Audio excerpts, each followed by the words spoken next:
Welcome to the Talent Planner Show. This show helps SMB leaders win the battle for talent by helping them master talent planning and thus becoming talent planners. So, what is talent planning? Talent planning drives the growth of your people and your organization through multi-year talent plans that are tied to your strategy as you execute it. If you're ready to increase your retention and your profitability through talent planning, you're in the right place. I'm your host, Jordan Ogren, the marketing manager here at MyTalentPlanner. And as always, I'm joined by the road warrior, the CEO and founder of MyTalentPlanner, and a talent planner himself, Steve Van Remortel. Thanks for coming on the show. Yeah, good morning, Jordan. Good to be here. Yeah, this is a very exciting episode, as this is going to be kind of one of the times that I actually can speak into it, as I'm not a leader, so most times I'm just asking the questions. But today we're covering all the generations in the workforce, the 5 total generations. We'll touch on each of them and kind of context them of where they are in the current workforce, where they're moving in the future, really with a main goal of helping leaders be intentional about their people, which is really the crux of talent planning. Yeah, and that's what I'm excited about today too, because we talk to leaders a lot every day, right, about needing to be proactive in today's world, in the talent dynamic that we have, like needing to be proactive with their talent versus reactive. And the question that I get from leaders is, Steve, why are you so passionate about this? Why do leaders need to be proactive in addressing their talent and working upstream, right, to solve their people issues before they impact the business? And it really comes down to what we're going to talk about today, in that there's these 5 generations that are potentially in the workforce right now, and the numbers, the generational math that's telling us not only how we got here today and being 10 million open positions, but what it's going to look like 10, 20, 30 years down the road. So as a leader, think about the runway that you have left, and think about what dynamics, all these dynamics are going to be shaping the talent space or the workforce that you're leading in the future. And there's a lot of signals in this generational math that tells us what life is going to be like 10 years from now, 20 years from now. So I'm excited about covering that today, Jordan, because at the end of the day, these numbers tell us that we need to be proactive when dealing with our talent, because talent's not going to get easier. It's going to become even a greater challenge as we move forward. Yeah, one key thing I think that as you're talking, Steve, we've been seeing this for a while without the numbers, correct? I mean, You've been seeing it with the leaders you work with, the teams. It's kind of been a truth that we haven't been able to maybe back up with numbers because we didn't need to look for them, because it was like, this is what we're experiencing. But to your point, as we talk to more leaders, not all leaders kind of get it right away, or they're just too busy with other things. And this generational math really makes it more objective in just of where it's going. And it's not maybe our point of view, it's just this is what the numbers say, and then hopefully as leaders we're going to help you, but hopefully you can kind of take the numbers and do with it as you wish to be more intentional and grow your team and win in the future. I think that's really the core goal. But do you want to just kind of touch on, just succinctly, Steve, what are the objectives? What do we hope that the listener of this podcast walks away with once we're done, and then jump into all the generations? Just to understand the generational math for the next 10, 20, 30 years, which really lays the foundation for the challenges that you may be facing as a leader in your business, in your department, to be candid with you, in your life, right? And so there are 6 generations right now out there. The silent generation, they're all retired now. They're out of the workforce for the most part. Then you have your baby boomers, and we'll dive into each generation and talk about what the numbers are and what that means to you and your talent strategy for your organization. So we got the silent generation, the baby boomers. We have the Gen Xers. We have the millennials, we have the Gen Zs, and then the new generation that's being born right now is called the Generation Alpha, or Gen Alpha. And so we'll dive into each of those and what that means and what it means to you to really understand the generational math that's going on right now. So if we dive right in, Jordan, the baby boomers is the generation that's in the workforce, the oldest generation that's in the workforce right now. The silent generation, the youngest person in the silent generation is 78 years old. So for the most part, I'm assuming that generation is out of the workforce, right? And then you come to the baby boomers, and there's 75 million baby boomers in that generation. They were born in 1946 to 1964. And these are the people in your organization that, are 59 to 77. Like they're in their later years. A lot of them came back into the workforce in the 2008, 2009 recession. But obviously COVID and now has put a whole different picture or context on that generation and what they want to do. And a couple interesting stats about this generation, the baby boomer generation. There's 75 million baby boomers. 29 million baby boomers retired in 2020 since the start of COVID. 29 million out of 75. That's 39% of that generation retired just recently. And obviously that's led to a lot of the people shortages that companies are experiencing. In August, there was 10.1 million positions open in the United States. And obviously the exit of 29 million baby boomers had a lot to do with that, right? And what they're calling that, the Great Resignation? Is that what they're calling that? There were 29 million people? The Great Retirement, that's what it is. Sorry, yeah, the Great Retirement. Then that's what's happening right now with the baby boomers. Here's another stat about this generation. 1 out of 4 workers in the U.S. is a baby boomer. So there's still 41 million baby boomers in the workforce that are 59 years or older. So think about that. There's going to be continued to be a lot more retirement going on in this generation. So what's your talent strategy for this generation? It's really succession planning, and you're developing in the talent planning world, in our world, you develop the total person. So you're having conversations with these people about how do you want to go out, right? What do the final years in our company look like for you? And then one of the biggest things that when I work with the baby boomer generation is really what's their life after work, right? And using a life mapping, we call it life mapping. We have a life mapping process, a life planning process, and really help them lay out what they want to accomplish after they retire, and what does that all look like? And to me, that's a core principle of talent planning, is developing the total person. So droves and droves of baby boomers are retiring right now, and so that really is, as a leader, SMB leader, you got to think about succession planning. You got to think about knowledge transfer, and really transferring that knowledge from that generation onto the next generation, the Gen Xers and the millennials. And so that's really the strategy around the baby boomer generation. They're going to continue to exit in large numbers, and you got to be prepared for that. You got to be having discussions with the baby boomers about what their timing is and what does it look like to go out. How do you want to go out? What's the path? What's the approach? And then, are you building your successor underneath you? If the baby boomer has direct reports, so. It's a very interesting dynamic, and the dynamic around all this is that we're 10.1 million jobs short right now, and we're going to continue to see 10 to 15,000 baby boomers a day retiring. That is just a crazy number. And so think about that as a leader of an SMB, that when you win the battle for talent, all the other issues will take care of themselves. And that really is our message to leaders, is being very proactive about talent planning and being proactive about addressing your talent. Because when you figure that out, everything else will take care of itself.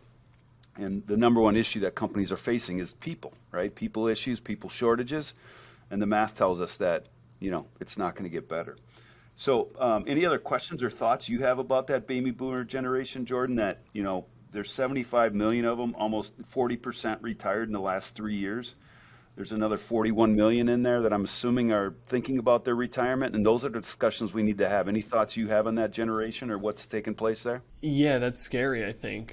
I mean, just that math is kind of scary just for the future, which is the whole point. And I think one idea or thought that popped into my mind was we do a lot of work with behavioral science, and one of those is the driving forces piece. As much as you're going to be losing people and having to fill them, you might be losing kind of a subset of types of people that are motivated by kind of moving up the ranks, or motivated by being resourceful. You might lose that. And I think something that in my mind, it's like, you got to know where your team is on maybe the kind of the map of driving forces, but it's really trying to fill in those missing driving forces that are going to be retiring in that sense. Does that spark any thoughts for you, Steve, or any maybe stories that? Yeah, that's interesting because the baby boomer generation, a couple of their, excuse me, using behavioral science for 23 years now, the baby boomer generation was very motivated by financial security because they saw their parents talk about the Great Recession or the Great Depression, if you will, and so they were motivated to get ahead in the world and be resourceful. And the generations that are backfilling the baby boomers are more harmonious and more receptive, which means that they want work-life balance, that financial security and building something, building a business, winning, being successful, those aren't as important to that generation. So you're right, the dynamics of your culture need to adjust as well. So that's a great point. So our culture to this point with baby boomers was, let's make as much money as we can, let's be efficient, let's win, let's be successful.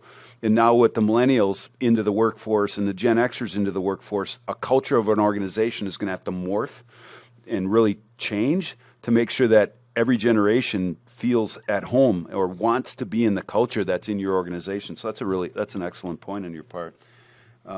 So that's the baby boomers, 75 million, 29 million, 30 million of them just retired. There's 40 million of them left, and they're going to be retiring over the next couple of years. So we got to prepare for that as leaders.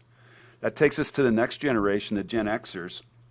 And I am a Gen Xer. I was born in 1965, so that's the first year of the Gen X generation. And there's 66 million Gen Xers. So think about that as well. We went from 75 million baby boomers to 66 million Gen Xers. And so we lost, almost 10 million people just due to generational math, right? And so that's going on right now. And so what's important about the Gen Xers is really getting that knowledge transfer from the baby boomers and making sure that has happened. And then really about Gen Xers, it's leadership development. It's really helping them optimize their performance. Gen Xers right now are 43 to 58 years old. So these are many of your core leaders in your organization. And so it's leadership development, it's retention, it's making sure that the team is performing at a high level.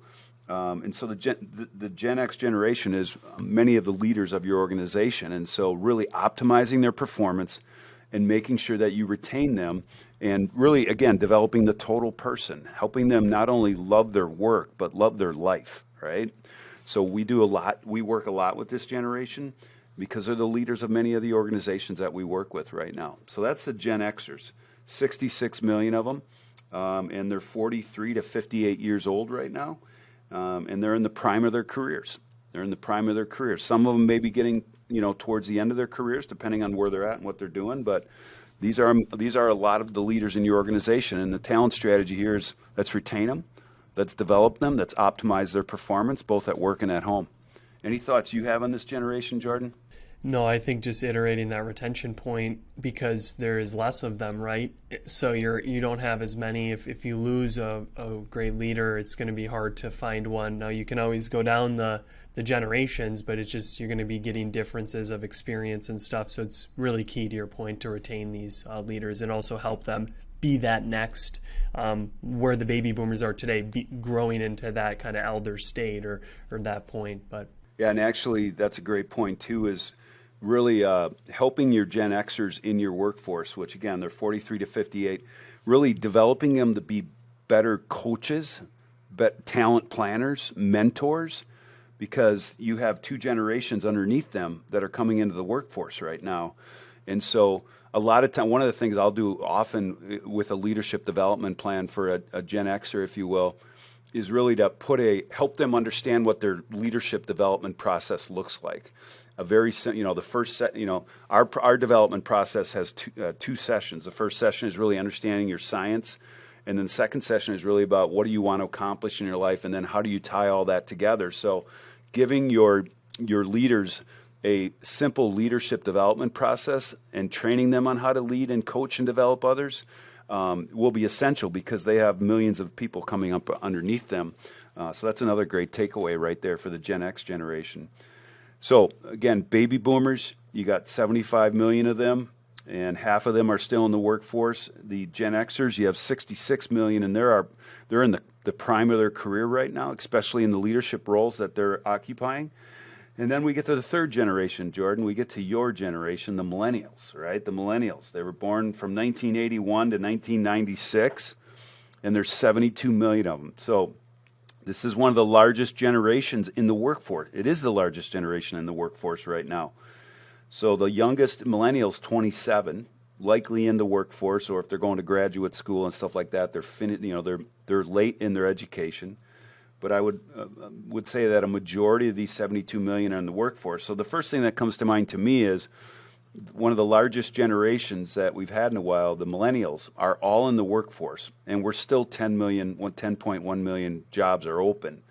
So, there was a lot of hope, in the last 10 years that the millennials would be enough to fill those gaps, and it hasn't happened, right? It hasn't happened. And so the millennials, 27 to 42 years old right now, and they're in, obviously, in a lot of our organizations. And really, what's the talent strategy here? It's to prepare them for leadership. It's to get them ready to start taking some of the major leadership roles in your organization. And one of the things that, to your point earlier, Jordan, about driving forces, and you know this better than anybody, like what are the motivators of your generation that are different than my generation that we as leaders have to be very conscious of? Why don't you speak to that for a second? Yeah, well, I'm a little bit of an anomaly with this, but most of my generation is much more harmonious. Most of them want that real good work-life balance. Obviously, they may have professional goals, but they're really more focused on maybe being the family person or just different things than maybe Steve or people of the different generation looks down, and it's kind of hard to understand maybe, like, why aren't they working as hard? They're in their prime of their life and stuff. So most of them have a little bit, I don't want to say laissez-faire, like kind of just a different approach to the work and what they expect from their employer. Which, if you don't mind, Steve, that leads into the strategies is obviously that total person development. My generation, if you're not going to kind of focus on what's going on at home, I'm going to maybe find somewhere else that will, because my generation needs it. We are maybe more anxious. We're facing more mental illness and different things. So sometimes we need our leaders to slow down a bit with us and say, hey, we're going to spend 5-10 minutes of this talking about your personal life, what's going on with your new wife, what's going on with the duplex you just purchased.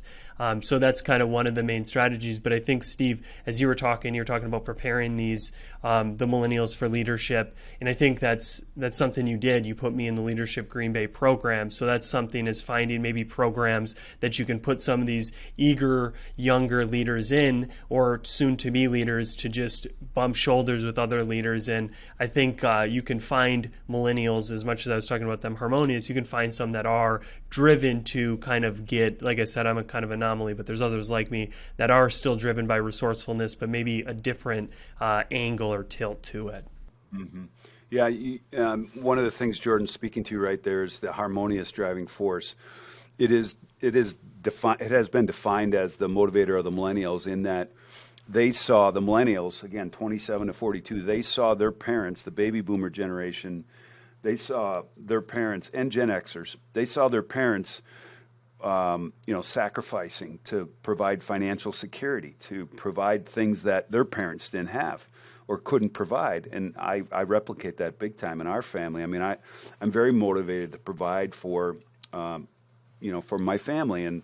But that generation saw what we sacrificed to provide for our family, and they want something more important, let me put it this way, things that drive them, that are important to them, are very different for their generation. They're not wrong. They're not bad. They're just different, right? And so this is what a lot of companies are dealing with as they look at their culture and think about their culture. We got to have a culture that not only supports baby boomers and Gen Xers, but also feeds the driving forces of the millennials, who have a very different motivators than the rest of us do. But that was all created by us. So, that's the interesting thing about it. So they're motivated by things differently. So when it comes to 5 o'clock, a lot of the millennials may leave, but they're going to go, meet up with their peers in the industry, their colleagues. They're going to go do softball or volleyball.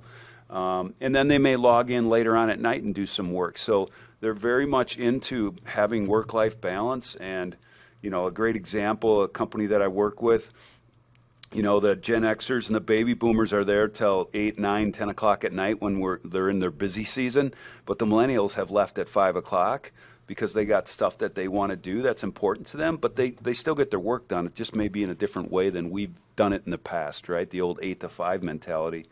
And so the millennial generation, and to your point, Jordan, the other thing of the talent strategy around the millennial generation is develop the total person.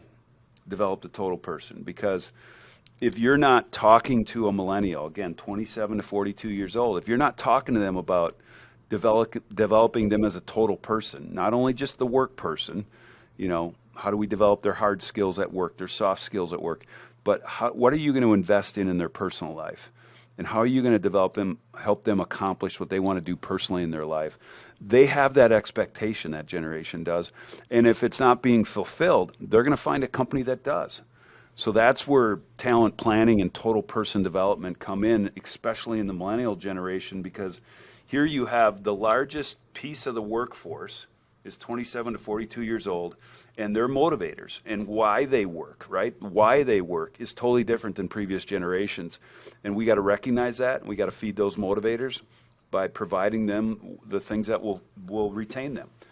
So that's kind of the talent strategy around millennials is retention and investing in the total person, because at some point here, they're the largest generation in the workforce right now, and you have a lot of them in your company, as we do here. So you have to understand how to feed the force of the millennials because they're different. Any other thoughts on your generation, Jordan? Yeah, I think we don't have to spend too much time on it, but it's that kind of digital native piece that my generation has grown up, at least maybe closer to me. I'm 27, so I'm at that bottom, but it just grew up with a phone. I came out of the womb texting, right? It's just part of our life. So to your point of they might go work at night, it's like we don't really view work as in a location maybe as we have our computers, and this is maybe more knowledge workers, but it's still the same. I think a lot of people listening have team members who are knowledge workers who fit this, and it's just understanding how they get things done. They're going to use different softwares. Doesn't mean as a whole company you have to adopt those softwares, but it's just understanding, hey, Jordan's going to send me these video messages when he gives me feedback. Like, this is new. I don't even know what it is. I don't have to respond back in a video, but at least respect that or understand that's his channel of communication is going to be digital. It's not going to be maybe as much face-to-face or whichever. So I think that's kind of a different thing is further generations, baby boomers, and some of them didn't even have whatever that is, a personal phone, or they had a BlackBerry, all these things that is foreign to me. But I think that's a key thing to think about is the software we're using in our company. We might need to start investing more into that as more of these millennials take over the helm, because they're just so comfortable and that's just their kind of second language almost. Yeah. Yeah, and that's kind of a good segue into the next generation. That's a Gen Z generation. Now, to your point, Jordan, you were born in the final year of the millennials, so you have obviously some trends or traits from the Gen Z generation. The Gen Z generation is 11 to 26 years old, and there's 68 million of them. And so 68 million. So a couple things to think about with the Gen Z. Number one is there's 4 million less Gen Zers to come into the workforce than there was with the millennials. So again, we're 10.1 million short, and all the millennials are already into the workforce. And then the next generation coming to backfill them is 4 million less. So again, this is going to continue to make the people challenges that you may be experiencing not get better, but get worse. But the opportunity in that is for you to be proactive in dealing with them and minimizing the people issue impact before they impact your business. And that really is the foundation of our whole point here, is just becoming proactive when it comes to your talent. And so the Gen Zers, to your point, Jordan, they're the first what's called social generation. I jumped the gun on that one. Yeah, well, it's because you're right on the edge there. But they're the first generation to grow up with the internet and portable digital technology, which is phones. And their generation has been called digital natives. Like, they're native, they're comfortable with any form of technology at all times, every day, all day, right? And again, they're 11 to 26 years old. They're just starting to come into the workforce. But again, the key point of the Gen Zs is that there's less of them, and as they come into the workforce, we're still going to have people shortages. And so that's a really interesting take on the Gen Zs. The other thing that, the other, I guess, variable that we kind of don't know where it's at right now is the impact of immigration on, the number of people coming into our workforce. Immigration was obviously something that didn't happen a lot, in the previous 4 years. And now in this administration, there's a lot more immigration. But I think, that's going to ebb and flow. So it's really difficult to understand exactly how immigration is going to impact these. But I think it's safe to say that immigration is not going to, totally resolve the people issues, because we're 10 million short and we got generations that are much smaller coming in. So that's a variable that we don't quite sure know how it's going to impact, but it's not going to fix this problem. Let's put it that way. Would you agree with that, Jordan? Yeah, that's a great point. Another thing is like the remote work kind of it seems that remote work is becoming bigger, which means essentially now your talent pool has become global opposed to just nationally, which I think is something that also will just completely change this. If you're a knowledge worker, you have positions that are knowledge workers, they might not need to be in America, or they don't need to be in the building. So that kind of starts to change. You can Canadians are different. So regardless of integration, which will definitely be ebbing and flowing as well, there's also this whole remote work as people feel more comfortable, then less comfortable, and kind of where it ends up as some people are just using a lot of employees from outside the country, or still having that mindset of I need people in the building. So it'll be interesting to see where that goes as COVID's kind of hopefully in the rearview mirror and we keep moving forward. All right, so summarizing, the baby boomers, they're late in their career, exiting the workforce. You have the Gen Xers, which are many of your leadership people. Then you have the millennials, the largest generation that is totally into the workforce at this point. And then you have the Gen Zs coming in, and their generation is smaller. So again, we're going to continue to see this. And then the last generation that's not impacting the workforce right now is the Gen Alpha workforce. They're born between 2012 and 2026. So this generation is still being born today. So the Gen Alpha. So we'll have to keep an eye on the Gen Alphas. One of the things that's interesting to me about the Gen Alphas, born in 2012. So some of them are 10 years old, and they were wearing masks and going to school and not going to school. And so it'll be interesting to see how what was going on as they were growing up impacts them. So we'll keep an eye on the Gen Alpha group, but again, the oldest is 10 years old, so we're 8 years away from them entering the workforce at a minimum. So we'll keep an eye on what happens and how Gen Alpha is being shaped because of the world around them right now. So let's get to the application of this content, Jordan, because this is really the critical aspect of what we want to talk about today. Is that the numbers. The numbers are telling us that people issues will remain the number one issue for most SMBs that's limiting their growth potential. And the leaders that really recognize that when they solve their people issues proactively, working upstream, that everything else will kind of take care of itself. Meaning that if we win the battle for talent, we will win the war, so to speak, right? And leaders that recognize that are the ones that are going to win. And understanding the math here is an important part of that.